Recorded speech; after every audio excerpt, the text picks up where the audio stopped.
Nagkaroon ng emosyonal na muling pagkikita sina Coco Martin at Catherine Luna sa ginanap na story conference ng inaabangang proyekto na Sigabo. Sa isang video na ibinahagi online, makikitang mainit na sinalubong ni Coco si Catherine at niyakap ito ng mahigpit sa kanilang unang pagkikita matapos ang mahabang panahon.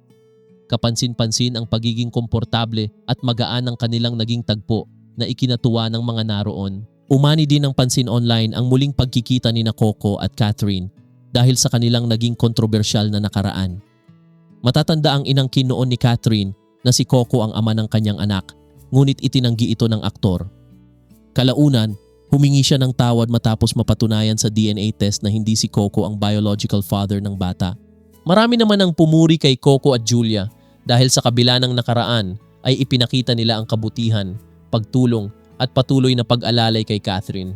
Tila naging daan sila at ang Sigabo sa bagong simula para kay Catherine sa pagbabalik sa mundo ng showbiz.